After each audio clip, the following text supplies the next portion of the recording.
evening, ladies and gentlemen, and welcome to the Ultimate Fighting Championship, Part 2. Once again, there are no rules. Last year, the Ultimate Fighting Championship rocked the martial arts world. Champions from 8 different styles fought in no-holds-barred combat. There were no weight divisions, no gloves or pads, no time limits, and no scorecards. The rules were simple. 2 men enter, 1 man leaves. Anyone doubting that claim was quickly convinced as speed and accuracy confronted mass and power. A slip of the foot could cost a fighter victory, not to mention an eye or a tooth. In match after match, the difference between this event and other contests became painfully obvious. This was not just a fight to victory, it was a fight to the finish. What did you expect going in? What do you expect now? Punch out. He punch out. What was your strategy? Let him hit me. Some were unprepared for this type of anything-goes match and couldn't adapt to the rhythms and techniques. Champions accustomed to particular range were forced to alter their strategies. Unexpected shifts left them vulnerable to sudden reversals and painful defeat.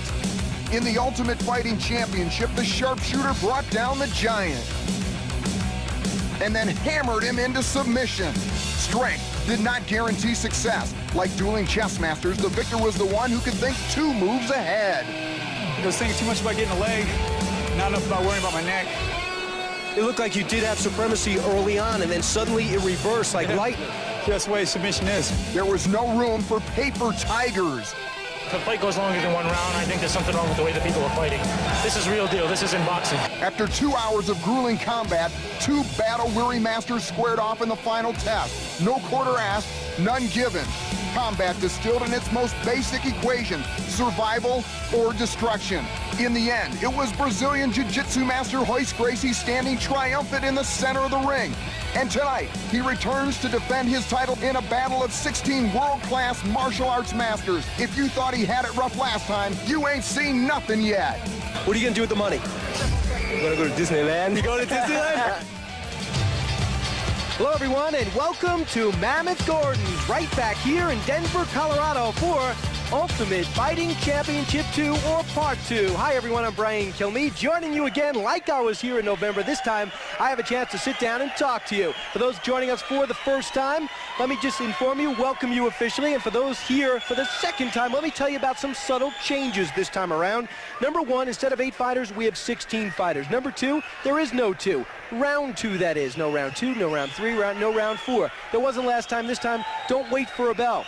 We're just going to have 1 round, going to go right through. And again, as usual, there will be no rules. Joining us once again and joining me, I'm very fortunate to have next to me, and call him a friend, Jim Brown, sitting here in the broadcast booth. Jim, how do you feel about being here the second time around? Brian, I'm very happy to be here. I'm glad to say hello to the audience out there. People are talking about the violence of this particular sport. Yes, it is violent, but you have a lot of action, excitement, and science. If you don't know your skills, don't get out here. If you don't know how to fight on the floor, don't come out here, people. This guy was up at 4 o'clock in the morning doing Good Morning America. It's amazing he's still awake. But, Jim, thanks for joining us, and thanks for letting me sit next to you. Joining us, we're very fortunate to have someone who's very schooled in the martial arts and in Hollywood. Ben Perry, famed Hollywood stuntman. And, Ben, you are the man when it comes to the expertise, because you've done this your whole life, and you seem to thrive on it. Well, if you came for action, folks, you came to the right spot. It's the age-old question, what style's the best? I think it gets down to, Brian, who's the toughest person tonight? And it could be, and you've always heard all your life, if you think you're the toughest guy in the world, there's always someone out there just a little bit tougher. Well, I think that guy is here tonight, Royce Gracie, defending his title against some unbelievable competition. Yeah, I don't know how this event is going to turn out. I don't think anyone does. One thing we do know is where it will take place, and that'll be in the ring. But I use that term loosely because it's not a ring at all, is it, Herb Perez? 1992 Taekwondo Olympic gold medalist. Well, Brian, you're right. It's not a ring, really. It's an octagon. And in this octagon, we've had a lot of matches tonight. We have a lot more to come. The reason we picked an octagon, it's not going to favor any style style, anybody, it's going to be fair in here. Also, we made the floor just a bit quicker so that the kickers and punchers will be on equal footing with the grapplers. Thanks, Brian. It's a very unique thing. If you're looking at that octagon and saying, I've never seen anything like it, you're absolutely right. The last time you saw it was back in November. It hasn't been used since. You talk about the first match, the last match we have coming up with the preliminary round, but we saw 7 bouts already. That's why I'm so keyed up. So please excuse me. Let's go over some of the results. You have a karate against an exotic, Doherty against Morris, and you have Scott Morris coming out on top. Scott Morris is the ninja. We didn't know a whole lot on him because he is a ninja, so that speaks for itself. Pat Smith, Ray Wizard, kickboxer against a karate master. Pat Smith, who was here in November, lost his first match, must have learned something because he advances to face Scott Morris. You have David Levecki against Johnny Rhodes, Kung Fu against karate. And Jim, talk about endurance. Johnny Rhodes showed it. Oh, yes, he had tremendous endurance. I mean, it was a great fight. Yeah, it was a great fight. 39 years old. Jim loves the older guys who do well. You getting the theme here? Yes. Yes. And you talk about Frank Hammaker. Did I skip ahead? No, I didn't. Frank Hammaker and Thaddeus Luster. Thaddeus Luster, we love his name, but he is out of the competition because Hammaker emerges victorious from Holland. Orlando Veit, not Wheat, against Robert Lucarelli. Well, it looked like 2 kickboxers against each other. We thought we'd see that. We did. And Orlando Veit comes out victorious. Fell behind early on. Alberto Serra Leone, possibly the enigma of this entire event. Well, he lost now. He goes down to Remco Pardo, a very humble guy, a man who told Jim Brown, I don't even know how I'm going to do. I'm a little scared, a little nervous. He didn't look it. Scott Baker against Jason DeLucia. It's a match we just saw 2 Kung Fu experts take on each other. A great match, possibly the most strategy we've seen in both Ultimate Fighting Championships. Jason DeLucia emerges victorious. And that brings us up to our current bout, and you are now updated and saw what we have seen for the last 2 hours. 7 preliminary bouts. You remember I told you about 16 people, 8 bouts. Here is the 8th. And here are the styles, because when you talk about this event, you talk more than 2 individuals. You talk about styles. You have the Karate Man, of course, from Japan, and you have Royce Gracie, last year's champion, the ultimate grappler, the quintessential grappler, and right now Minoki Ishihara, a man who brought the Japanese press with him, a man who brought his own entourage, a man who many thought would get to the finals. However, he's got Royce Gracie. Here is Ishihara as he makes his way towards the ring. Talk about focus. That's a focus, man. He has that. He has the focus. He's a strong guy.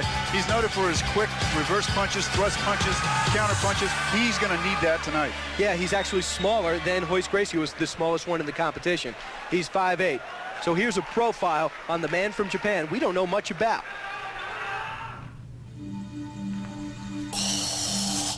In his hometown of Tokyo, Japan, Minoki Ichihara is a living legend.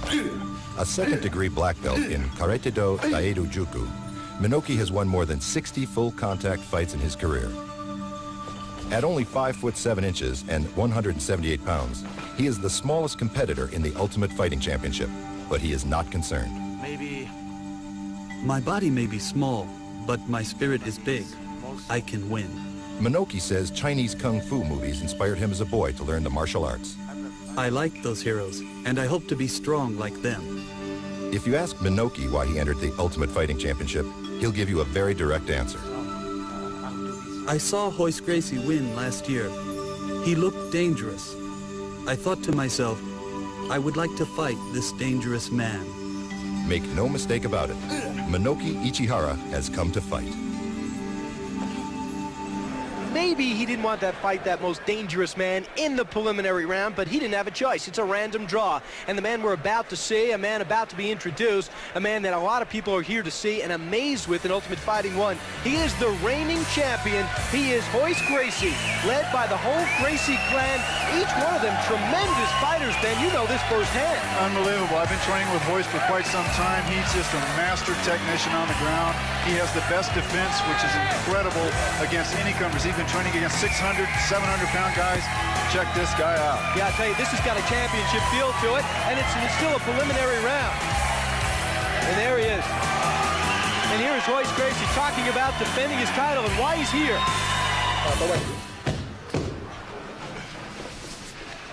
Hi, I'm Royce Gracie, and I'm 4th-degree black belt in Gracie Jiu-Jitsu, and I'm the current champion, and I'm here to defend my title.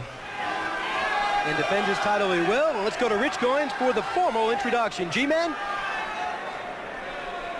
Ladies and gentlemen, Denver, Colorado welcomes the nation to the Ultimate Fighting Championship Part 2 at the Mammoth Event Center.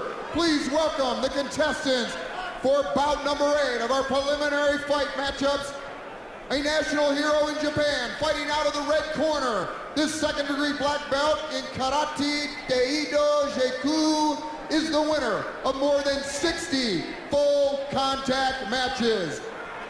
Although only 5'7" and 178 pounds, he has the heart of a giant. Give a big American welcome to Minoki Ichihara.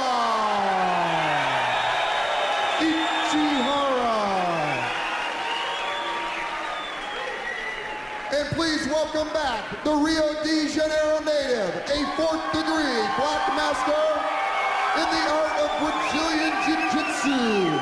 6'1", 176 pounds. He's 27 years old, the winner of last year's Ultimate Fighting Championship and $50,000. Welcome back from Brazil, Royce Gracie.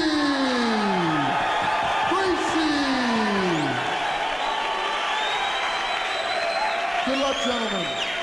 All right, we're going to go take a look at both fighters right now. They are sizing each other up. Minoki Ichihara, 5'7", 178, a heavy guy, not that tall. Royce Gracie, 6'1", 176, and they're about to engage. Royce is going to want to go to a clinch quickly. He does not want to get hit.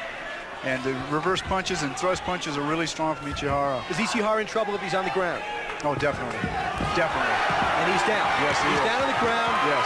Watch him take his left leg and go over the top. There it is. He'll get him in a hook position. Now he'll rest. He'll get a good mounted base, and he'll just rest. He'll get his hand over to block that. Jim, this look familiar? Yes, it does. He may end it up too quickly. What he'll do is he will grind this into his face and neck, and Ichihara will release that left hand, just like that. Hey, wait a second. Did we script this for this guy? Do you think he studies the Gracie Jiu-Jitsu or just lucked out? Sorry, that's guys. my instructor over there. Sorry about that.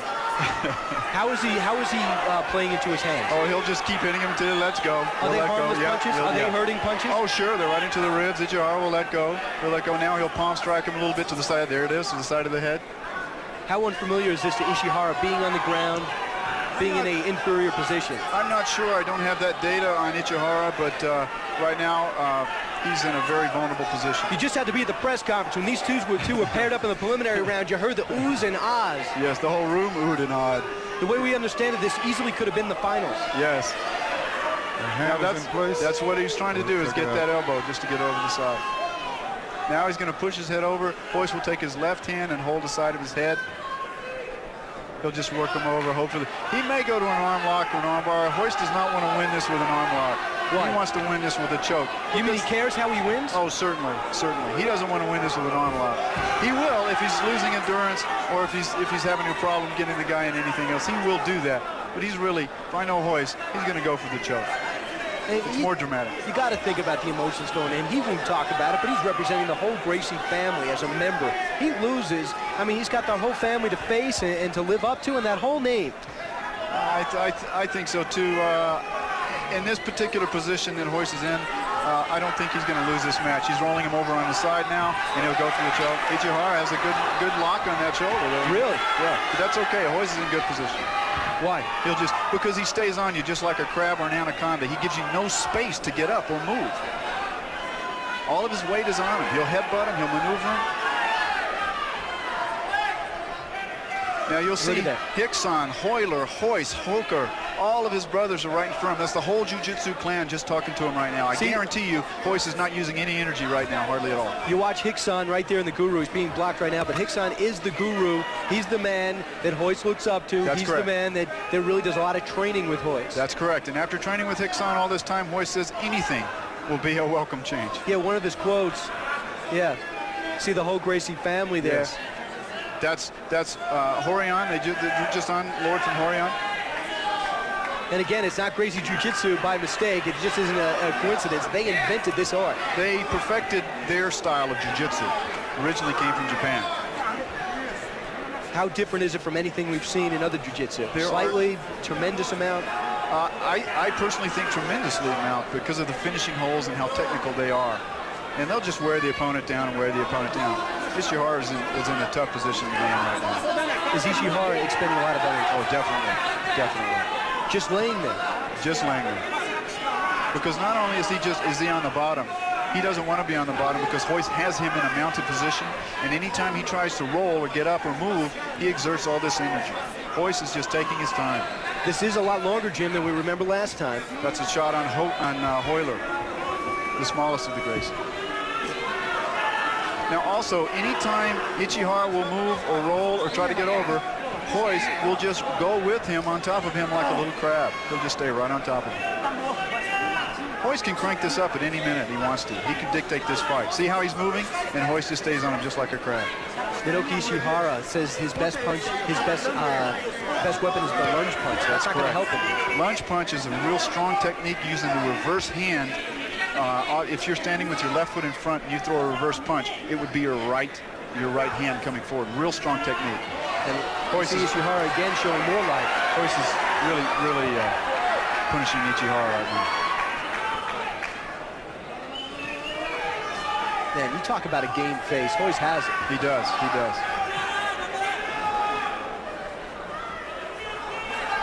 Royce is probably going to want to end this up pretty quickly now. He doesn't want to sit.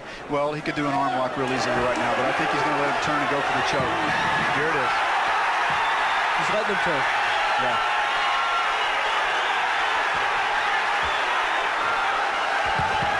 He caught. He tapped. Was that an arm lock? Yes. No. I think he choked him out. He couldn't fall. Oh, he did. Arm lock. It looked like an arm lock. He probably broke his arm. You think that arm could be broken? I knew he was going to finish it pretty quick because he doesn't want to spend all this energy because he has other fights. He very possibly could have snapped it. That was close to a 5-minute fight. He probably popped the capsule in his arm. I couldn't really tell from this angle. Okay, he has him in a choke. That's not working. Ishihara's slipping out. Let me see if I can see what he's doing here. He reaches. Oh, he gives him his arm, goes in an arm lock. Watch him raise his hips. And yes. Okay. Right there. All right. Yes. See, the crowd was responding to the reversal in fortune. Yes. With it looked like Royce was being dominated, but you said no. It's just leverage, yes. Absolute leverage.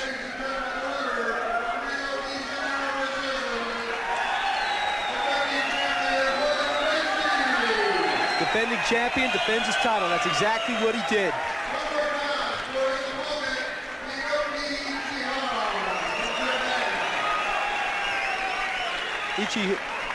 I thought that would happen. If Royce is going on, the fight's dragging on, then he will end it.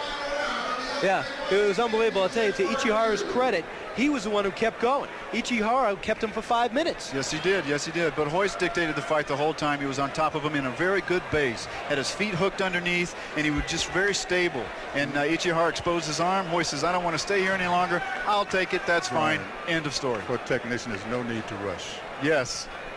Yeah. But I'll tell you. No need to hurry up. But, Jim, we talked about that other factor, and again, we talk about expending energy, but the other factor is, hey, it's a preliminary round. Get in, get out. 16 fighters now. It's not always that easy. Yeah. Jim's a technician. He rushed for about 5 million yards. What's the deal here? And never did hurry it up. Okay. Know what I like to do now? I like to go back and show you out there, you viewers, what you missed, all right? We have Sharon Doherty losing to Scott Morris. We have the advancer there. Now, we have an announcement for you. Rhodes Hammaker came out on top. Yes, now, he did. Hammaker will not fight. We understand he's been injured. We're not sure what that injury is, but we do have alternates just in case something like this happened, and that, of course, goes to Fred Edish from Minnesota. We don't know much about him, 5th-degree black belt, and this looks like a Chinese word I've never seen before. Can you pronounce that? Oh, Shoinryu. You mean the style of Shoinryu, yes. What can you tell us about that? Well, it's a Japanese style, and we don't know much, like we said, about this gentleman, but because he is an alternate, he will not have to face the wrath of being winded from the first fight, so we'll see how that goes. Okay, we talked about this great fight. It lasted close to 12 minutes, possibly even longer. Levecki against Rhodes. And we're going to go take a look at it now. The bigger man suffers a very surprising fate, at least as far as I was concerned. This is the end of the fight.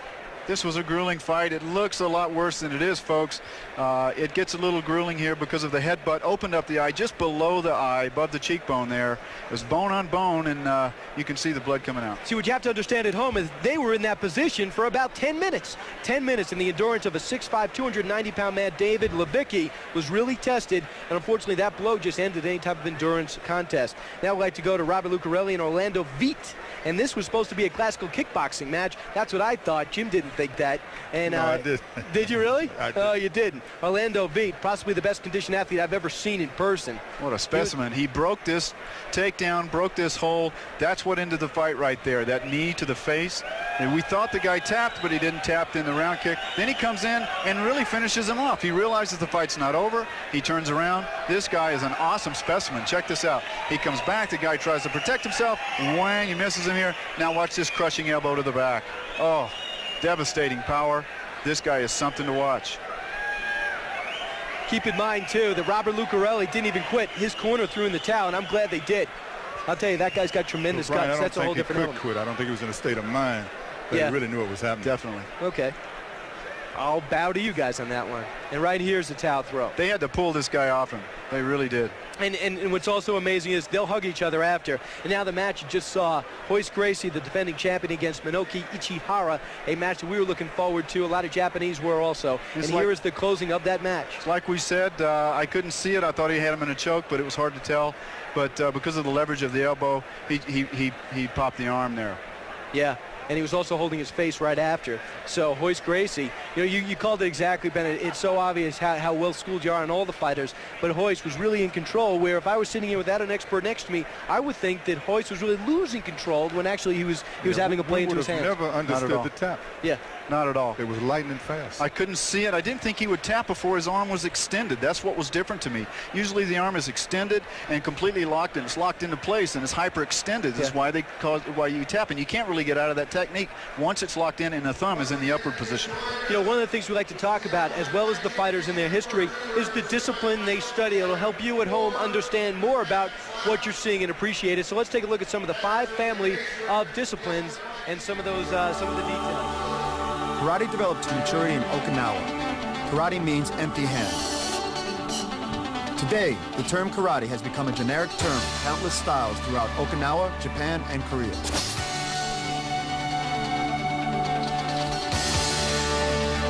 Karate is recognized for its powerful stances and dynamic strikes. Its punches and kicks are delivered on direct, angular lines with explosive force. Designed to be a method of peasant empty-hand defense against a samurai sword, karate taught its students to focus their concentration upon a single attack. One blow, one kill. Boards and bricks, shattered by the karate master, demonstrate the power being unleashed.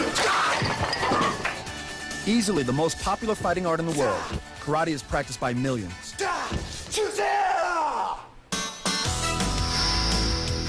Kickboxing is a blend of Western boxing and karate. Make no mistake, Western boxing is a science, referred to as the sweet science by ex-heavyweight champ Muhammad Ali. Western boxing is known for its rapid-fire combinations. These combinations, in conjunction with elusive footwork, make a deceptively lethal style. After exposure to boxing, martial artists began incorporating the hand techniques into their arsenal. And some boxers began to add kicking. While similar to their karate origins, the kickboxer's leg attacks favored combinations, making it more compatible with his punching. The kickboxer trains in the gym just like the regular boxers, using the heavy bag, focus mitts, shadow boxing, and endless rounds of sparring to sharpen his skills. Road work and rope skipping ensure endurance, and the full contact sparring conditions them against the pain. The kickboxer's motto, don't dance, just get the job done. Kung Fu dates back to the famous Shaolin Temple in China. Legend states it that Dharma, the founder of Buddhism, first taught sleeping monks exercises to build their endurance for meditation. These exercises later developed into what is now known as Shaolin Kung Fu. The Shaolin styles drew their inspiration from the movements of the 5 animals: the tiger, the crane, the snake, the praying mantis, and the mythical dragon. Each animal offered a different theory of attack and defense. Kung Fu is noted for its elusive and supple attacks.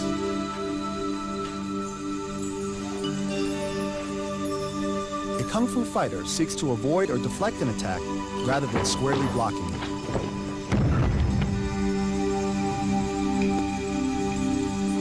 Sophisticated and deadly, Kung Fu has earned the title Father of the Martial Arts.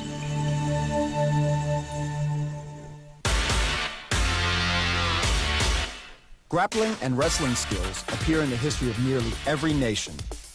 Greco-Roman wrestling can be traced back to the days of pancration and gladiator combat. These contests were brutal, often leaving the winner crippled for life. The loser died. In Japan, the samurai developed jiu-jitsu, a system of throwing and joint manipulation techniques designed to deal with the armored enemy on the battlefield. Russia is the home of Sambo, a synthesis of jiu-jitsu and Greco-Roman grappling. Sambo offers its practitioners a happy marriage of intricacy and sweeping power. In reality, grappling is a sophisticated and subtle art. The grappler emphasizes close quarter combat. His principal techniques are chokes and joint manipulations. He can render a man unconscious by blocking the oxygen to his brain or immobilize him by breaking the connective joints. Fighting a skilled grappler is like trying to punch your way out of an octopus's grip.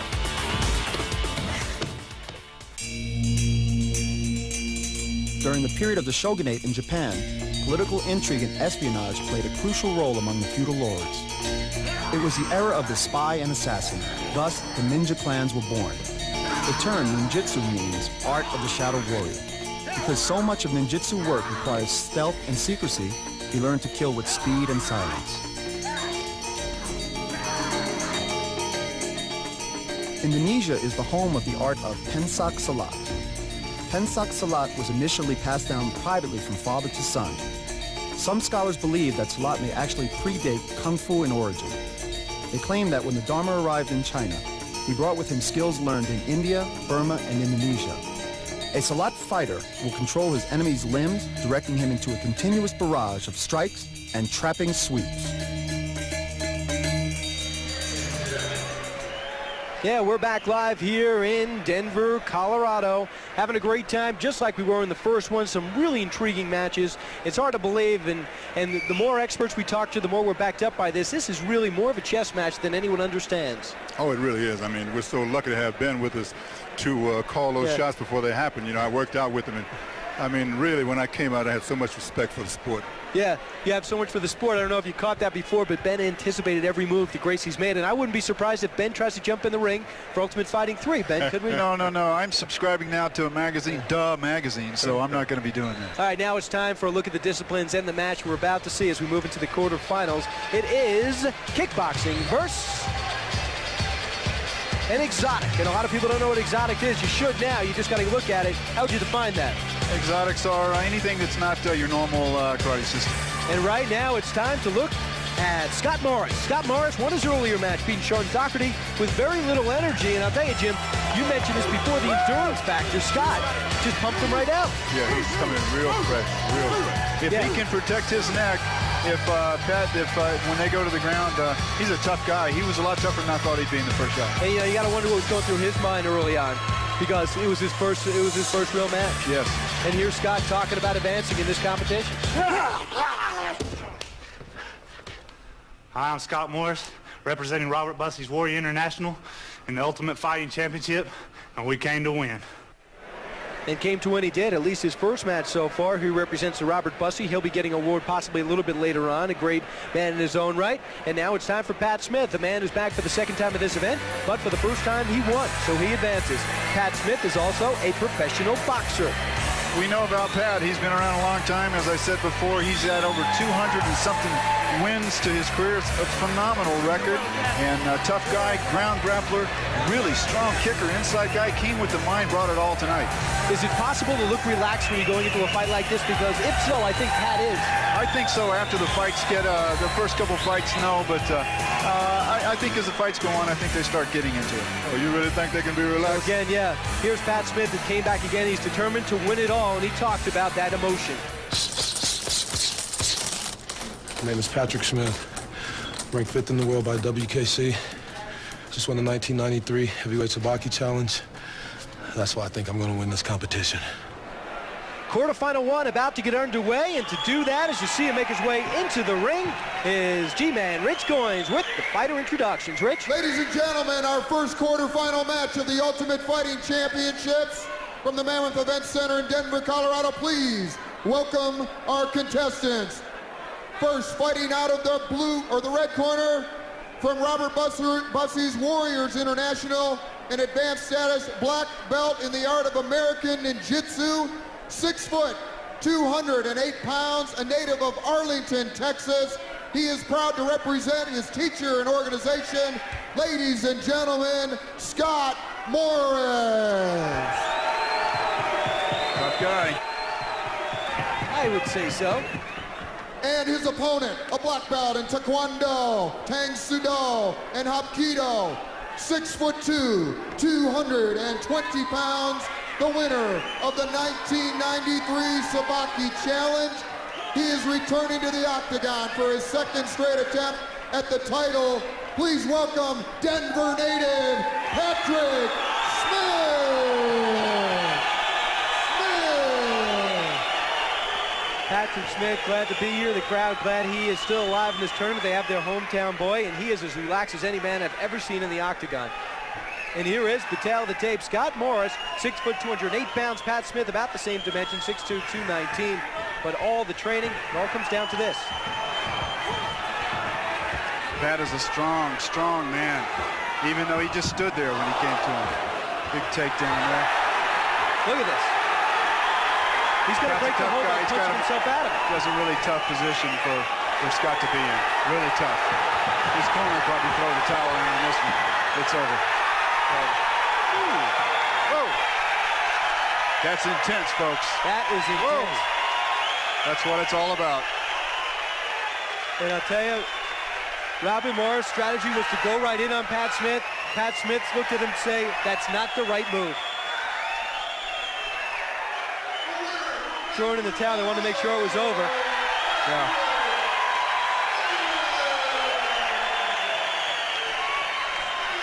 Oh, boy, that was over fast. That was fast and brutal. Really intense. Elbows are the second toughest bones in the body. Look how Pat just stands there. Did not even move. Took all he had to give. Gets him down in a mounted position. Got him up high. He has all the leverage in the world. Why did this style play right into Pat's hands? It's because he has him in a mounted position. He's a grappler also. Now watch this elbow. It's over with. Elbows are so strong. The heel's the strongest bone in the body. The elbows smash bricks all day long, just as it did him. Yeah. And here we'll take another view of it. We have so many camera angles, doing a great job in the truck. Let's get a look at Pat Smith just simply, I'm in control. It's time for me to take this fight and break that choke, not with a maneuver, but punching his way out. Even in slow motion, this looks fast, folks. Well, I tell you, when you talk about attitude, that was an intense attitude. Here is Pat Smith. We're going to go to a post-fight interview. Take it, Herb. Okay, Pat, that was a great fight, nice and quick. What do you expect in that? Last time Kim Shamrock got a hold on me that I didn't know how to get out of. Same thing would have happened to him. I've been working on my ground fighting just a little bit. Not like I should. Well, that was terrific. What do you expect for your next game? What do you expect? The big guy he's a submit holder. He puts all his weight on you. He's going to mess up and try to take me down like he did. He's going to throw him off balance. I'm going to be right on top of him and pound him. All right, Pat, good luck. Back to you, Pat. Yeah, thank you very much, Herb. Got a chance to see Pat Smith, and we're going to take another look at the replay. Here's Pat Smith saying, throw in the towel because I don't even know officially that this is over. Guy can't even stand up. This guy can't even get up. You know, how tough was that? Yeah, I'll tell you, what are you thinking right now if you're watching this and you know you have a chance of facing this guy that just took out Scott? Well, he's going to go to the ground, that's for sure. And what Scott did is he gave him leverage. When Scott was on the ground, he should have reached up and grabbed him around the neck to hold him close to him so that Pat could not get up to give him leverage and punching power. We move on to the quarterfinals now. And before we get to the fighters, as usual, we like to introduce the disciplines. And they're very alike. They're the same. Karate versus karate. And you talk about Johnny Rhodes, and you talk about a man that was a last-minute alternate, Fred Eddich. Fred Eddich comes in for a injured Frank Hamaker, and right now we're taking a look at Johnny Rhodes, 39 years old, and he was in the longest bout in the history of Ultimate Fighting, and that was close to, what, 15, 16 minutes. Well, that's something to tell your grandkids. I was in a longest bout in the history of the Ultimate Fighting Challenge. So if nothing else, he did that. So he's in the record book. Well, he did it, but I'm not sure how much it took out of him. Yes. Yeah. You know what else, Jim? We have a last-minute substitution in this bracket of the quarterfinals. This man has not fought yet, and even if he isn't as skilled as Frank Hammaker, who is hurt, he's fresh. And right now it's time for our first look at Fred Edish, an alternate in, as I mentioned, for Fred Hammaker of Holland. And here is Fred Edish as we get a look at him, 5th degree black belt, as I mentioned before. He's here because I have absolute faith in my system of Kenpo. And what does Kenpo mean for grappling? Well, it doesn't mean much for grappling. It means a lot for power kicks and inside tough punching. But Shorin-ryu is his style, and we'll check it out. All right, and I'll tell you what, Johnny Rose, what did he show you in the first one, and what did he really prove to you at 39 years old? Well, he's got two things going against him the way I see it. He has the long fight that he was winded on, and he's going against a fresh competitor. However, he does outweigh the guy. Let's just see. I hope he takes it to a good fight here. I hope that the odds aren't too stacked against him. It's time to go to the G-Man in the ring. Ladies and gentlemen, our second quarterfinal match pits two great champions. Give them a warm Denver welcome. Fighting out of the red corner, from Las Vegas, Nevada, 4th degree black belt in Shorin-ryu Karate, the winner of dozens of national karate championships, and the former Nevada State heavyweight kickboxing champion, 6 foot and 210-pound Johnny Rhodes.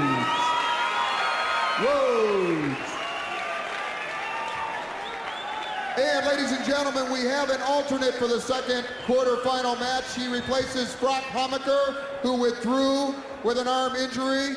This gentleman is a 5th degree black belt in the art of Shorin, Irimatsu Moran Kempo.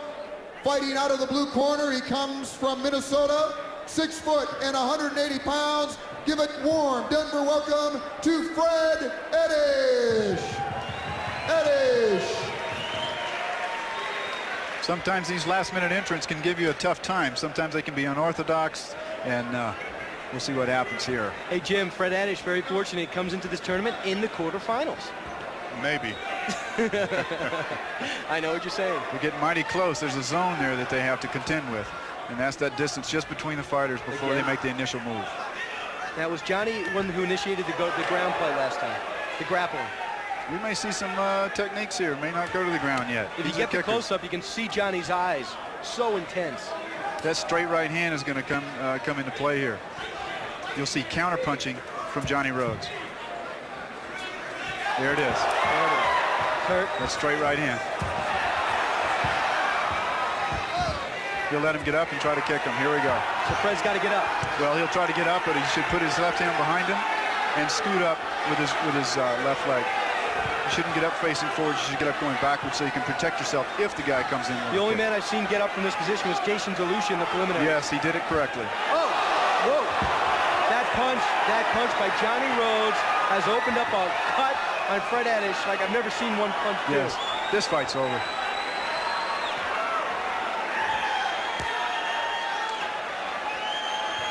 It's a matter of time here. And again, it looks a lot worse than it is. What guts on Fred Edish? He has a cut just above his eye. Still.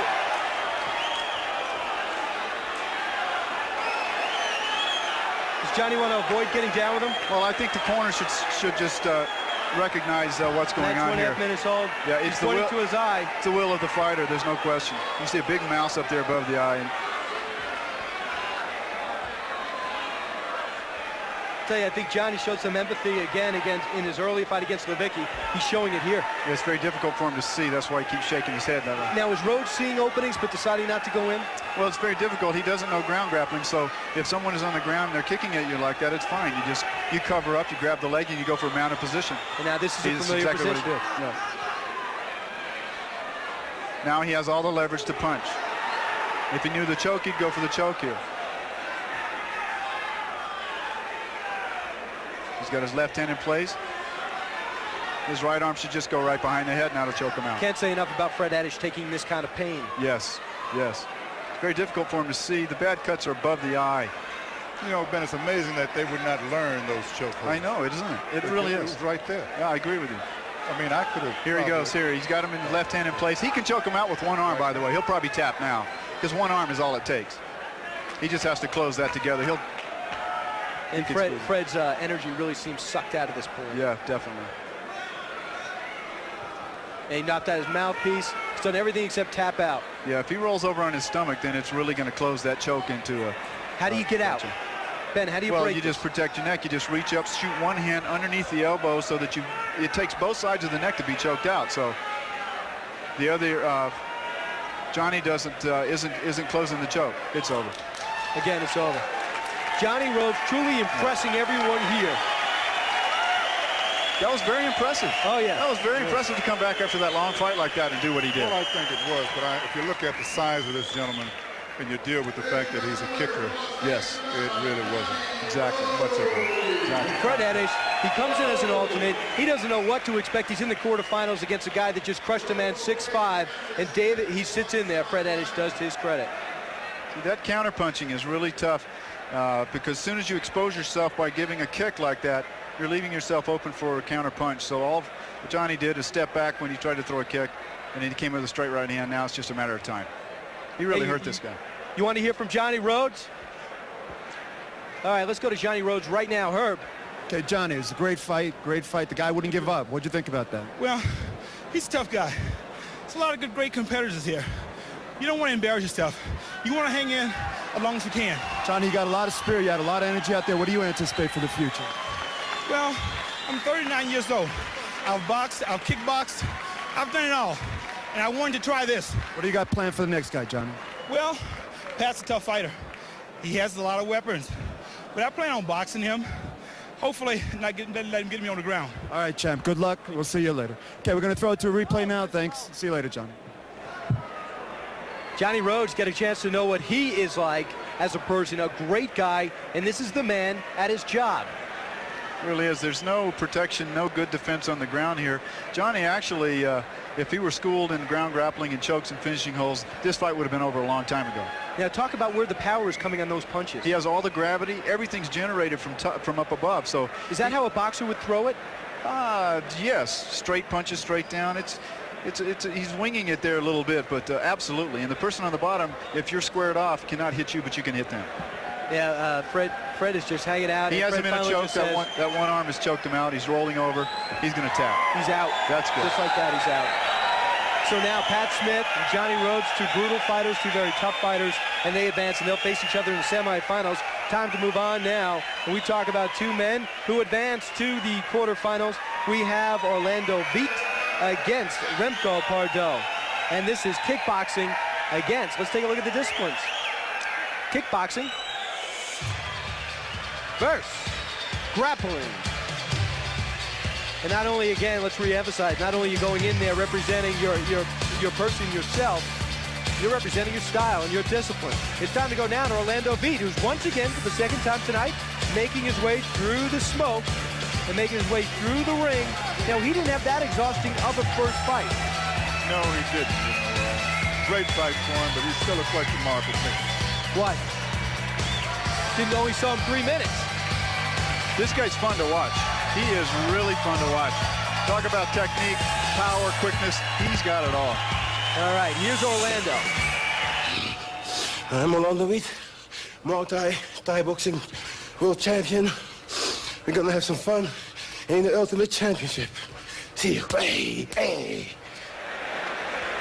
Here's another man back for some fun, advancing to the quarterfinals, Remco Pardo, a grappler. Jiu-jitsu is one of his specialties. Judo is another. This is a big man, 24 years old, and according to Jim Brown, just a big kid. He looks like a big kid. He's much bigger than his opponent, of course. He's also from Holland, so Gerard Dardeau and the guys are with him, bringing him into the ring, and that was a very long fight that he fought earlier, so he's a bit winded too. This may be a very quick fight here. What would you say about getting the first fight out of the way in the preliminary rounds, knowing it's a victory? I would virtually eliminate nerves. Yeah, I don't think that Remco has a chance here. Here's Remco talking about this event.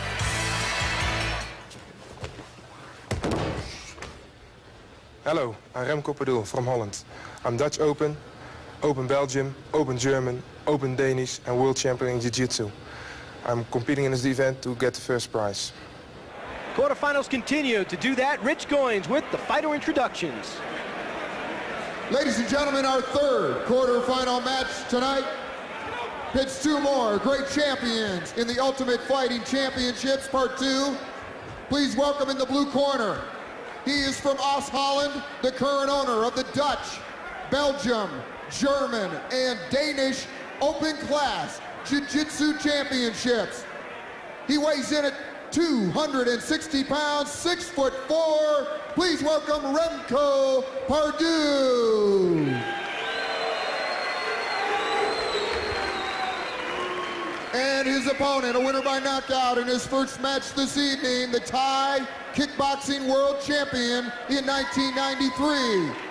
He has an impressive record of 55-9, 13 by KO. He has dominated the world of Thai boxing for 7 years. Please welcome Orlando, the Gladiator,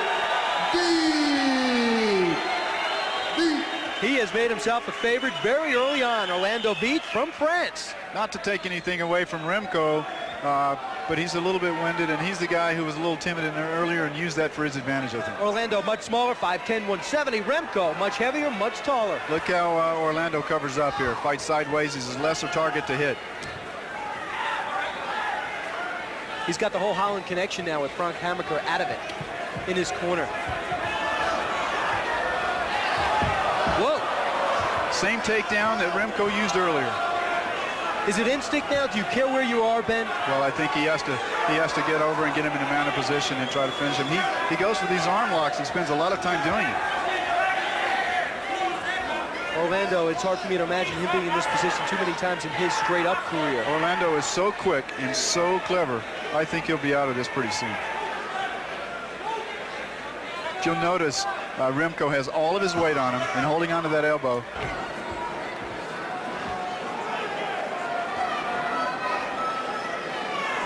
He doesn't want to put all of his weight too far over because Orlando can pull him over his body and then get him in a mounted position. He can just swing him over the top. So what does Remco have to do? Remco has to just try to keep the leverage on this side of him. Again, maybe a few elbows. There he goes for the head. Things. Orlando is one strong man, though. Is this strength here? Is this strength or is this technique? This is both. This is both. Strong elbows to the head. He's out. He's out. My goodness. And that's it. My goodness. Wow. How was that? Remco unexpected. Advances. What an absolute unexpected win that was. And Remco is as surprised as anyone here, I think. Had all the leverage on that elbow coming down. Oh, yeah. Every bit of it. And had him in a locked position, though he could not move his head.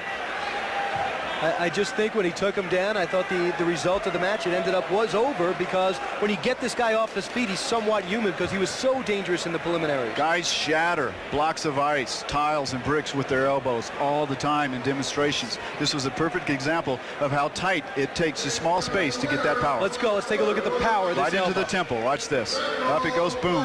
And he has the floor and underneath him. Still holding it. Yes. The second one did it. Yes. Watch this. He'll let go. And the towel comes in from the corner. Oh, geez. How unexpected was that?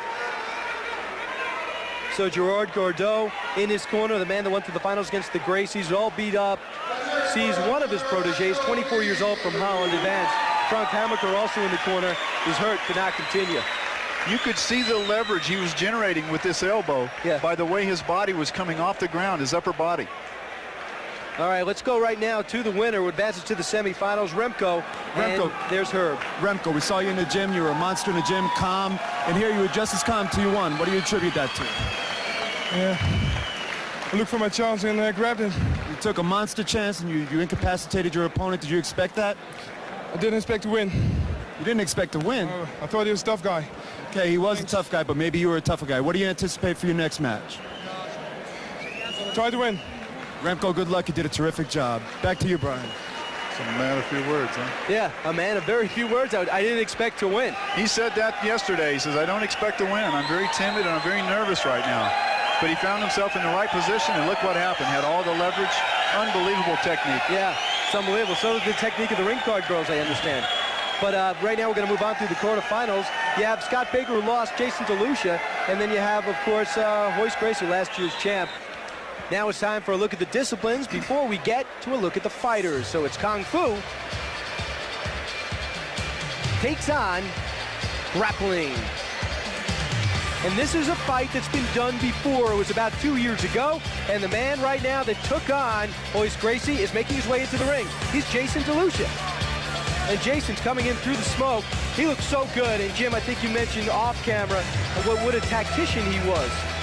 Yes, I think the fight was a great fight from the standpoint of the arts. Yeah, and he beat Scott Baker to advance. What could he possibly have learned in those 2 years after they went down to the Gracie Academy and fought, where I think Jason didn't last more than 5 minutes, he told us? Well, the more you learn the Gracie style, the more the Gracies continue to learn. So I don't know how he stands a chance. Here's Jason talking about his goals today. Hi, I'm Jason DeLucia. I'm from Bellingham, Massachusetts.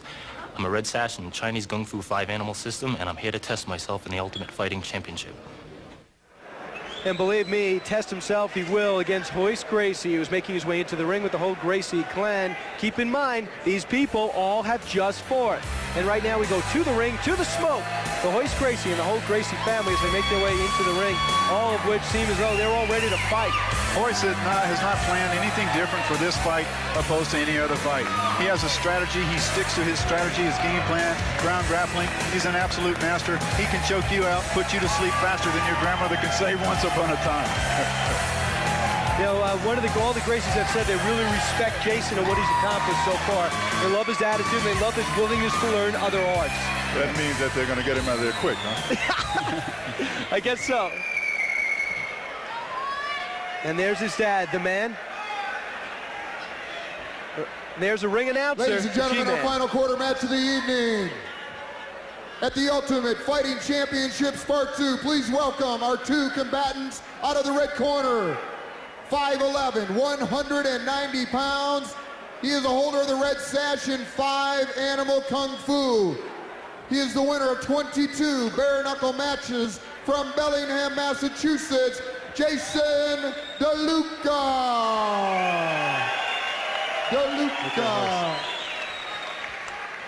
And his opponent from Rio de Janeiro, 6'1", 176 pounds, 27 years old, the defending Ultimate Fighting Champion, Royce Gracie.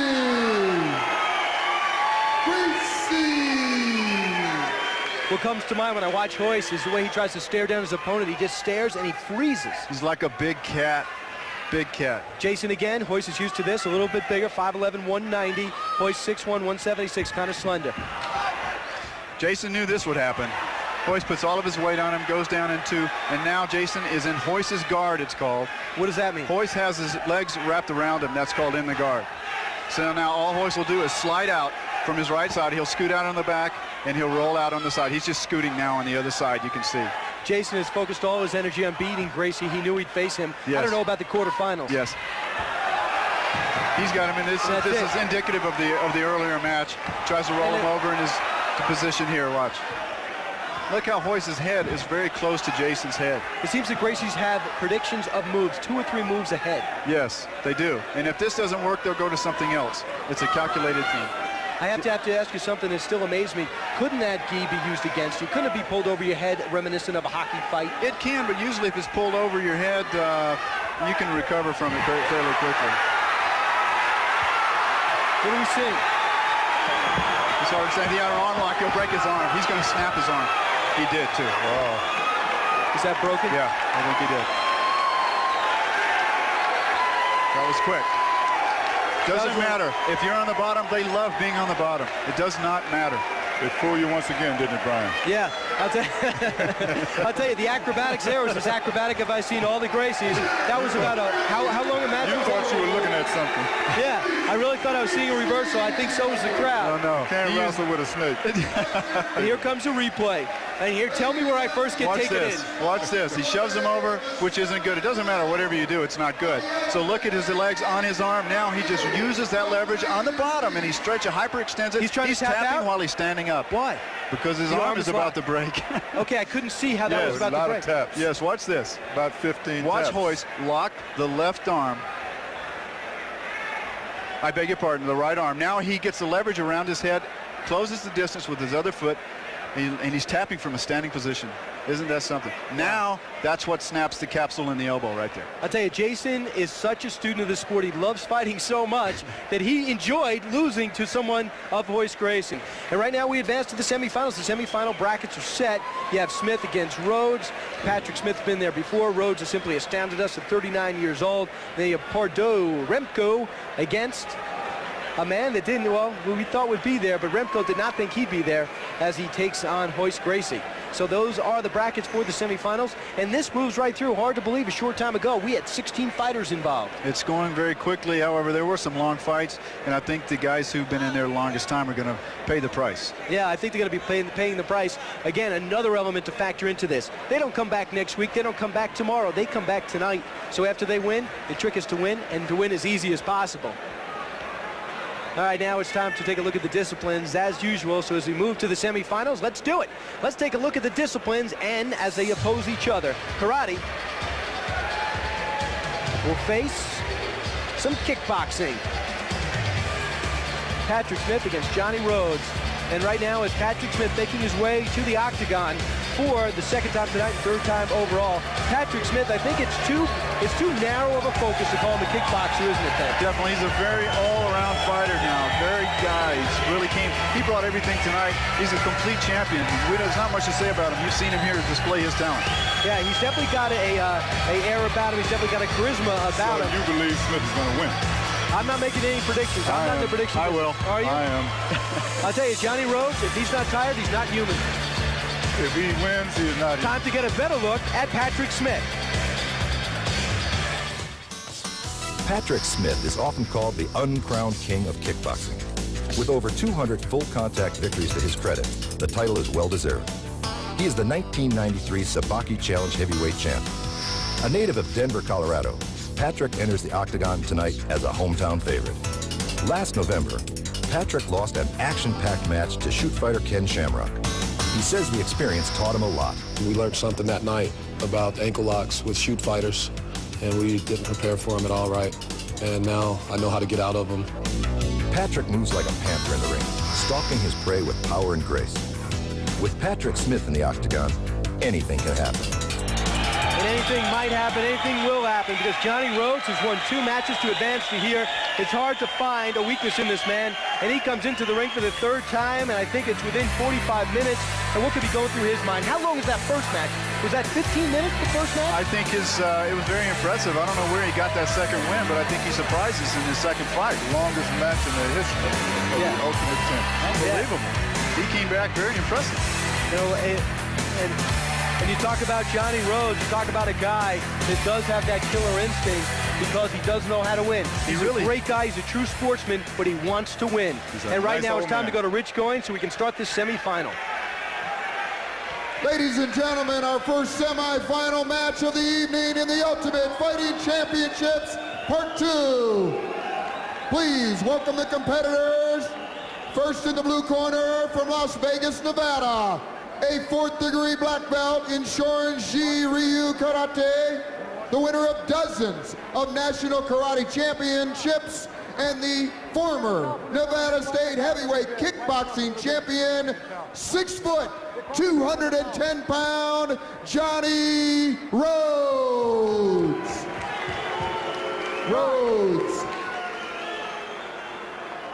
And his opponent, out of the fighting city of Denver, Colorado, in the red corner, a black belt in Taekwondo, Tang Sudo, Hapkido, 6'2", 219-pound Patrick Smith.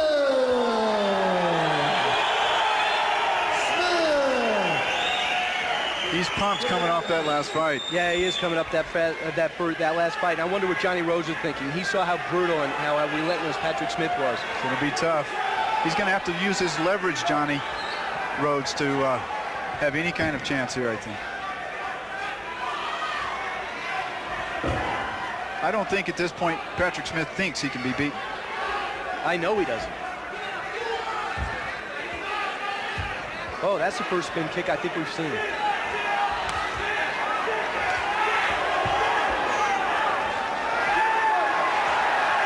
That counter right hand that hurt the other person. Keep in mind, when it comes to boxing, Pat Smith is a pro boxer. He's undefeated as a pro boxer. Hard to imagine, isn't it? Johnny has a good right hand going for him, too. And watch how Johnny throws that lead round kick, and then Patrick just lifts his leg in defense. And this is the closest to a boxing match we've seen. Yes, it is.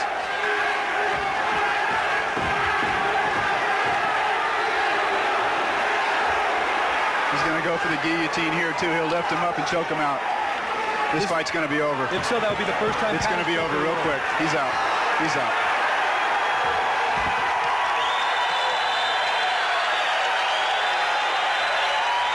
A little cocky. Smith wins in 45 seconds. A man that fought over 25 minutes tonight looked so invincible. Patrick Smith makes it look easy. He did it right. He did it right. How he lifted him up when he had the elbow, the blade of the elbow underneath the neck and lifted him up in the guillotine. It's a deadly technique. A lot of confidence. Jim, what about the element of confidence, and when can it hurt you? When can it be overconfidence? When you get with Gracie. I tell you, I'm going to look up overconfidence in the dictionary. I'm going to be curious to see what's there. Jim's picture, I think. Yeah. My man. Gotta go. I'm going to take a replay of this. Pat Smith's so dangerous. He's unpredictable. I don't know how he's going to win, but we just are pretty convinced he wins. Johnny Rhodes goes right into this position by tucking so low right there. And Pat, excuse me. So how many times? Pat did this earlier.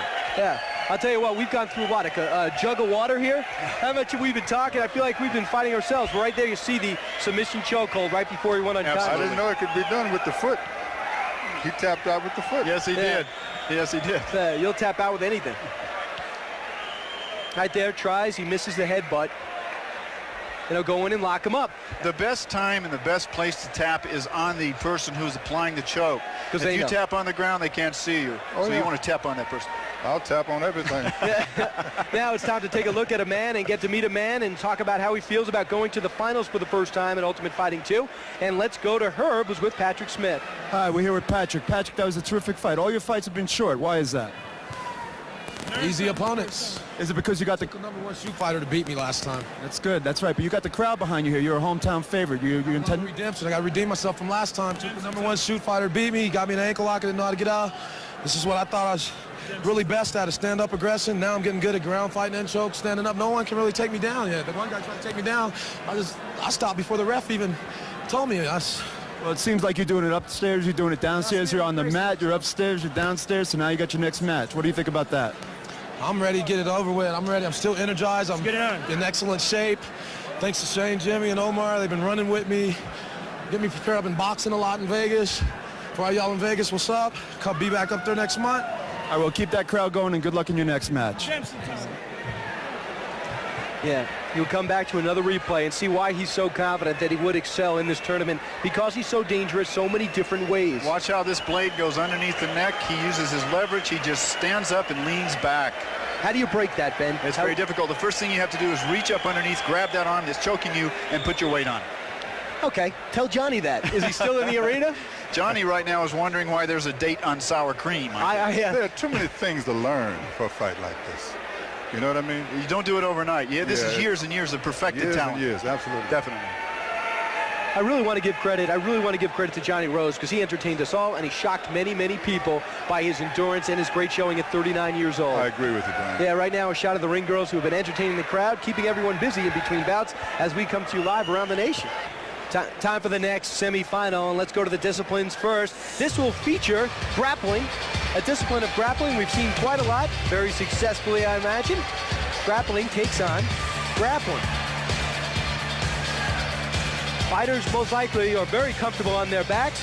And right now it's time to go to Remco Pardue. And let's go to Remco, who's preparing to walk through the smoke for the 3rd time tonight with his whole Dutch entourage. They're all here. He really surprised us last time when he beat Orlando Feet. Unbelievable technique that he used. With the reverse psychologist saying that he thought he was going to lose. Correct. That is something new. Yeah, you know, but you said it. You thought he was the only honest guy here. And right now he's going to be honest in this fight. Yes, he is. If he says, yes, he what? Yeah, I mean, he's got to be satisfied to it that he got here at all. He's only going to improve. He's 24 years old. Now it's time to take a look at a man that's won this event before. He won Ultimate Fighting 1. His name is Royce Gracie. He's about 28, 29 years old, and he's very focused on winning this semifinal bracket. Let's take a look at Royce as he makes his way through the smoke with the whole Gracie entourage. All of them dangerous in their own right. All of them very prideful of their family and their technique and their discipline. You know that very well, Ben. Yes, for Remco to do the same thing that he did before, he'll only have 1 or 2 seconds at most to apply any kind of elbow strike like he did before, because Royce is not going to stand for that. Yeah, Royce makes his way into the ring. Tell us that about his name again. You said all their names are unique, all the Gracies? All of their names begin with R, and they're very unique names, and it's pronounced H. The R's or H's. It's Portuguese from Brazil. Yeah, we're taking a shot of his family in the crowd. All of those Gracies are deadly. Hey, Trust Jim, me. they the one define drinking family, the Coca-Cola right now, well, they represent, you don't want it. They represent the epitome of family love. I love it. They really do. And let's take a look at this semifinal bracket, and let's look at the tail of the tape. Royce Gracie, as we know, 6'1", 176, kind of light, slight, but quick. Remco Pardue, 6'4", 260, but very sleek, very confident, and he's a growing boy. And now it's time to go to the ring announcer, the G-Man, doing a great job all night. Take us through the semifinals. Ladies and gentlemen, our second semifinal of the evening. Please welcome back the competitors. First, fighting out of the red corner, from Oost Holland, the current owner of the Dutch, Belgium, German, and Danish open class jiu-jitsu championships, 6'4", 260 pounds, Remco Pardue.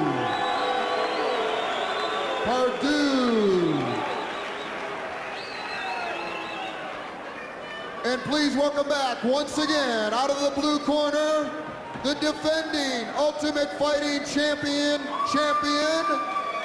from Rio de Janeiro, a master in the art of Brazilian Jiu-Jitsu, 6'1", 176-pound, Royce Gracie. That's Royce's look. Yeah, as the Gracies get more acclimated into the American culture and people learn more about him, I look for them to take a much easier path towards fame. Because this guy, that face, I mean, this guy should be in the movies, Jim. Oh, he is in the movies. Yeah. Only this is very real. I think Royce will try to end this quickly because of the altitude. He doesn't want a long fight. And if Remco exposes his arm as he did in the other 2 fights, I think it's going to... Why look at the eyes? Why do the eyes give away what he'll do? Because he doesn't want him to think that he's going to shoot low, so he keeps everything high. He'll fake high with his hands. He'll raise his hands above. Watch. Just a second, he'll just lift his hands up. He'll go up a little bit higher, and then he'll shoot. He'll take him down just like that. He puts all of his weight on him so that Remco tires out.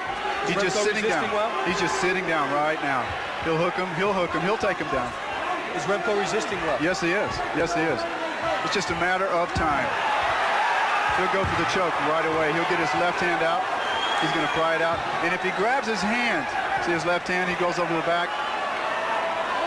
Remco should tuck his chin in here to keep that. Now, Royce can choke him out with his gi. He can choke him out with his gi right here. See, Royce has him by the gi. Yeah. He can choke him out just like and this. Keep in mind, both these fighters are reasonably fresh. He has the gi. Royce doesn't see that the gi is on the chin. Oh, he doesn't. He's got to pull his head up. Who? Royce he's looking now. He has to pull Remco's head up to get the gi underneath the chin. And how can the gi do that? Just work as a weapon? Oh, absolutely. But he still doesn't know. He still doesn't see it. How's Remco doing? Remco's fine. I think I don't know unless the pain here, unless he gets enough of it around. He looks like he's in tremendous pain. Yeah, he's tapped out. He's tapped out. And the Gracies, Royce Gracie's in the finals one more time. Yes, sir. What a final. Pat Smith, never have planned it. Royce Gracie, I'll tell you, Remco has nothing to be ashamed about. He did tremendous. Unbelievable. And a man just entered the ring to soothe Remco that lost to Gracie in the finals. He looks like there's words. Oh, he said, come back. Yes. Okay. Remco said that would be the biggest fear, is running into Royce. It's what he was most nervous about. And I know that Royce wasn't making sense to him. He had the pressure. Any man would have gone down. He just didn't see it hooked over his chin. And Royce kept looking around. He still couldn't see because his chin was tucked. That was about your 1,000th great observation, Ben. Yeah, he's had a great night as well. Yes, sir, my man. Hey, let's take a look at the replay. Just tapping out. It's over. And you were saying that, Ben, you didn't think the lock was in securely? Well, I knew the arm lock was. The arm was not secure around the neck, so I knew when he was reaching for the gi, because he kept tucking his chin, that was how he was going to choke him out, because they will choke you out with the gi each time. Okay. Jim knows that. Hey, yeah, this is what I'm talking about. It's unbelievable. Yes. All week long, they respect each other, they get to know each other, and then at the end, they make sure to greet each other. You know, Remco is going to go home a very proud man. To get as far as he did tonight against these competitors is unbelievable. Now I believe Royce when he says that the size doesn't matter. It has nothing to do with winning and losing. His theory. He rode him like an elephant, man. Yes, he did. Yes, he did. He also says their theory, the Gracie theory is if you're in a swimming pool, Jim, how much do you weigh? About 250. That's big man. I weigh 148. If we're in a swimming pool at the same time, we're the same size. That's their theory on the ground. How big would I be in the swimming pool? Big man. Pretty big. Oh, yeah, you'd be big. I'd be big? Big man. Yeah.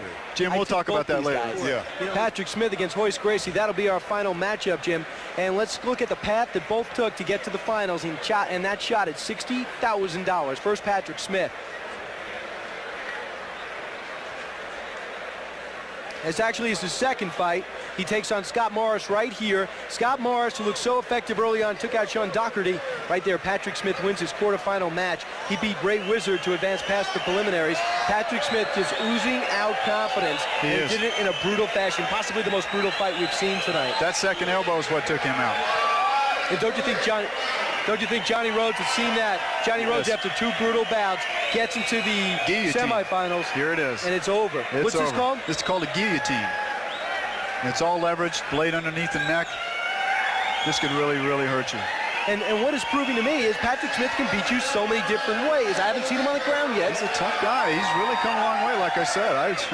What a destroyer this guy is. And his attitude, look at him. Look, I've done it before. It was easy. That. It's not tough. He wants it. He wants it. Yeah. Now the man that he is going to face, Royce Gracie, last year's champion. Here's the path that Royce took to get to the finals, which we are all waiting on. Here he is. Jason has been training in the Gracie studio and learning tapes. Royce is on the bottom where he loves to be. Doesn't matter. And he's tapping out on his feet. He's tapping out on his feet. And now, even worse, watch the leverage Royce has on this elbow. And right there. And if he doesn't tap out, where will he go with that elbow? If he doesn't tap out, he'll break the capsule of the elbow. It is very, very painful. Yeah. It's not permanent damage. I think Jason will be back. He's got great kicks, and when he goes up against other kickers, he's going to be a force to reckon with later on, but he's going to have to really, really study those tapes a little bit more to be a factor here. Here's the second victory for Royce Gracie, the defending champion, against Remco Bardu. And he's so similar he's so much superior in size, but Remco goes down. I thought Remco did quite well for himself. Unbelievable. I think he's won the hearts of a lot of people here. And again, I know that Royce was in mystery about why he was not going out, because their chokes are a 4-second choke. And it's just incredible to get that wrapped around his neck, and it didn't go anywhere. He kept waiting. What is this guy on? What is he? I need kryptonite to get him, you know? All right, now it's time to take a look at the disciplines and the fighters behind them. But first, let's look at it. Kickboxing takes on grappling. That's Gracie Jiu-Jitsu. And that's Patrick Smith they talk about. And right now, Patrick Smith does something he's done 3 times, 4 times in all. Patrick Smith will make his way into the ring through the smoke. Let's see if he's as relaxed as he has been in bouts past. Patrick Smith makes his way through, talking to the crowd. This is his hometown after all. True deserving champion to make it this far, Brian. Everyone in the whole arena, they're on their feet, giving him a standing ovation for this final bout. Is he as relaxed as he looks, Jim, in your estimation? It looks a little different this time, I think. I think he's going to be all business. Patrick Smith has gotten it home quite well. Got a great future in so many different aspects, so many different arts, so many different disciplines. He'll make his way into the ring and take out a guy who didn't get an opportunity to face in UFC 1, and that is Royce Gracie. He not only fights Royce Gracie, he fights Gracie Jiu-Jitsu. And it should be very interesting because I have not seen Pat on his back. I have not seen him grapple yet, but he says that he's done a lot of work in that area, and he certainly will be tested right now. Patrick Smith makes his way in, talks to his corner, gets some final thoughts, but it's really too late now. That's a finished package. There are several people who picked Patrick Smith to make it to the final. Ken Shamrock being one. Ken's a true champion. What a great guy. Ken actually has he's a comic strip character in Japan. So is he that's really? Yeah. And here's a guy that is a real-life character here. He's making his way into the ring. In front of him is the whole Gracie family. He is Royce Gracie, the defending champion, and he's going to get his chance to defend his title right now. This will be his 4th match tonight.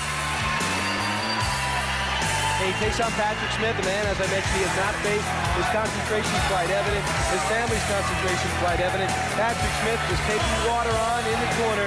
He knows he's facing a champion. He knows he's facing something he's never seen. Even though Royce has spent more time tonight in the ring, he exerts less energy than Patrick has. Have they looked at the films, guys? Does he know what Patrick Smith will do? I think so, of course. All right. Royce really doesn't care. I'll tell you, let's take an up-close look at our defending champion, Royce Gracie. When Royce Gracie steps into the octagon, he brings 65 years of tradition with him. That's how long the Gracie family has been undefeated in no-holds-barred competition. All my brothers practice, and my father, we all practice this all our lives. This is part of our life. A native of Rio de Janeiro, Brazil, he is a 4th-degree black belt in the art of Brazilian Jiu-Jitsu. At last year's competition, Royce swept through a field of top fighters to win the title of Ultimate Fighting Champion.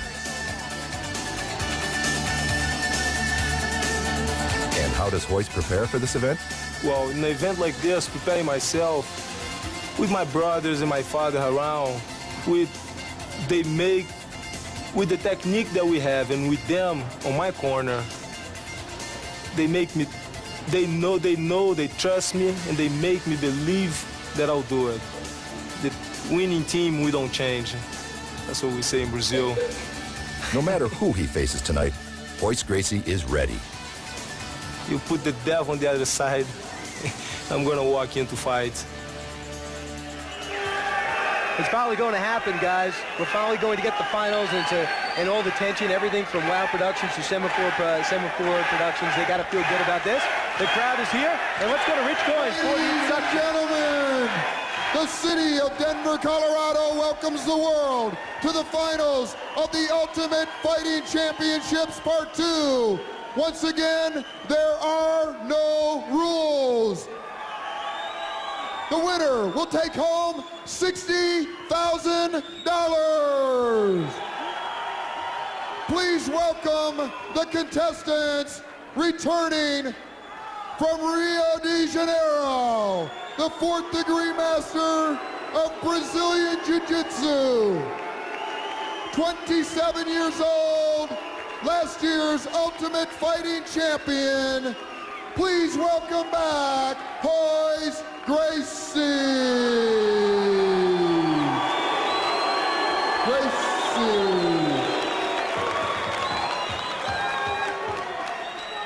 And his opponent, a black belt in Taekwondo, Tang Sudo, Hapkido, 6'2", 220 pounds, from the fighting city of Denver, Colorado,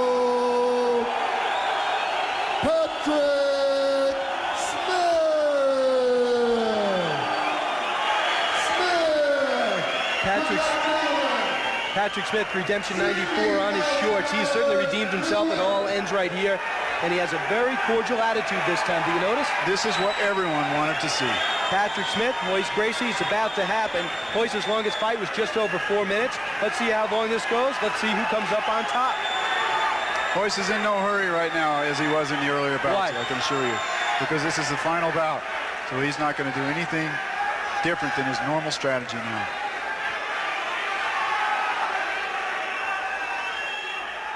I think Patrick will probably try to kick, try to knee, and be very careful to go to the ground.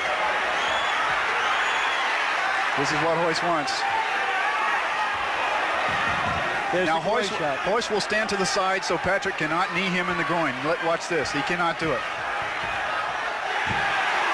Royce will now try to get unlocked from that right leg of Patrick. Patrick has him locked in that leg. That doesn't matter. Royce will try to unlock this. You see him doing that now. Well, he's trying to push. He did. Now he's in a mounted position. It's just a matter of time. He will palm strike him. Patrick will turn over. Royce will go to a choke. Patrick's looking at, he's looking at the referee. This is where Royce wants to be. His head is very close, so Patrick has not been on the ground all night. This is not a good position for Patrick to be in. How does Patrick get out of this, Ben? It's very different. He has to hook his foot on Royce's foot and then turn him over. He's taking a pounding. Yes, he is. This is, the towel is in already. Patrick will not like this. He will not like this. Royce is the ruler. He is the greatest champion on the planet right now. Yes, he did accept it. Unbelievable. Those blows were devastating. He is the Ultimate Fighting champion. 2 consecutive times, 2 events. They both really respect each other. Absolutely. That beautiful. is a wonderful sight. Yes, it is. And I'll tell you, I think Patrick, I didn't see the Gracies cut anybody since they've been there. Watch the Gracies come in and congratulate Patrick Smith. Watch this. Look at this. They're all champions. They're all wonderful human beings. That's a wonderful sight. It was 1 minute 13 seconds. It was the second longest match for Gracie tonight. Just because it was only that short does not mean they were not the Ultimate Champions fighting against each other. Hey. That's why. And there is Royce. He's $60,000 richer. Yes. He's a happy man. And Jimmy was blaming Uncle Sam last time. They said he took all his winning money. Went to Disneyland. I guess he'll go to Knott's Berry Farm and Magic Mountain now. Well, I guess the guys better work harder. A little harder. You're going to see it's going to get tougher and tougher, guys. guys. About that look at 6 month stuff, man. 6 months could not deal with a lifetime of training, 65 years. The Gracie family. That's absolutely true, Jim. Unbelievable. Royce has a small cut over his eye. I guess it's not going to bother him much tonight. He has a lot of celebrating to do. It was incredible, and I'll tell you, he's much more confident. The whole family is in the ring. They knew it was a much tougher journey this time. It really was. It was a wonderful tournament. Hey, Brian, when you're good, you don't have to be violent. The technique almost takes the violence out of it. That's absolutely Jim, that's right. a great point. Every one of Royce's opponents tonight, we're not putting any serious injury. Yes. That says a lot for his style. And you're seeing some great photos right now. Royce being held up by a bunch of people that are champions in their own right, each and every one of them, and they're happy for their brother, they're happy for the father. Imagine that father, what he feels like. His technique is the reason why Royce is there today. This was his dream. Let's take a look at the replay. This is how he became UFC champion number 2. Now what Royce is doing right now is in a mounted position. He will let him roll over. He will get him in a position where he cannot move, and he will literally start pummeling him. This is fine. He'll get his left arm up. He's hitting him now. His left arm goes to the face, and Royce just now has all the leverage. He's locked in. His right foot is against his body so that Patrick cannot move. Unbelievable, because just when you think of Gracie is maybe they're breaking free from a hold, they're playing right into their hands. They really do. And when I say mounted position, you saw other mounted positions tonight from other fighters, but Gracie's mounted position is a little bit different. They throw about 3 or 4 different elements into it. And right now, let's go to the check. This is what it's all for. Royce knows it, $60,000. Let's go to a look right now, guys, Here it is. of what it took to win. Watch his right foot is just hooked up against his body. He can't move. Are those normal punches? Are they? Well, they're standard punches, but he's hitting with these 2 knuckles only, and he's going right to the face. Towel comes in, they stop the fight. It was a wise move. He would have choked him out. And it was good because Patrick Smith in the last one complained after he lost to Ken Shamrock. The ankle lock knocked him out. He got up and wanted off of Ken Shamrock, this time more of a sportsman. No one likes to lose to a footlock. And let's go to Herb Perez with the champion, Royce Gracie. Royce, it was a wonderful match. You did a terrific job again. You did it twice. You're the ultimate warrior once again, the ultimate champion. What do you think about that? Excuse me? What do you think about that? You're the ultimate champion once again. I'll be back to do it again September. Was it hard? It is. Always hard. It's always hard. They're all tough guys. They're all very good in what they're doing. But it's jiu-jitsu all the way. Did you do anything different this time to prepare for your match? Was there any special training? Were you worried about anyone? This is my special train over here. Those guys are. Those guys over here. special training. So once again, Gracie Jiu-Jitsu has won the Ultimate Fighting Championship for the second time. You think you'll have any more difficulty with the next one? We'll see. Can't wait. Last time you said you're going to Disneyland. Where are you going this time? I'm gonna go skiing. I'm gonna go rest a little bit and get ready for the next one. Seems like you got a lot of people to buy dinner for. The next ones, I hope they have some more tough guys, more good guys that claim to be tough out there, and I want them to show up. Being here was mean tough. You see a lot of guys in the magazine saying they're toughs, but they don't show up on the ring. Once again, I think you've proved that you are the ultimate champion. You've beaten everybody. Anybody that would come here, you've beaten. And it looks like you're going to do it from now until forever. Congratulations on a wonderful championship. I'll be doing this until them take my place. When they get their turn, I'll retire. Yeah, I'll tell you, I've had a great time tonight, and so many people who don't get seen behind the scenes did such a tremendous job sweating in the truck, although they do get catered food. They had a great time and worked so hard. As much as Royce was a champion tonight, everyone that made this possible, including the audience here, were champions in their own right. Well, I enjoyed working with both of you. Thank you, guys. I enjoyed you, Jim, Brian. It was a wonderful night, powerful deal. I'm glad. For everyone for WOW, for everyone from Semaphore, I'm Brian Kilmeade, Jim Brown, Ben. Hopefully we can hang out tonight and forever, and possibly even in Japan again. Looking forward to it. Have a great night, everyone, and thanks for tuning in to the Ultimate Fighting Championship 2, the sequel. There'll be another. Congratulations, Royce.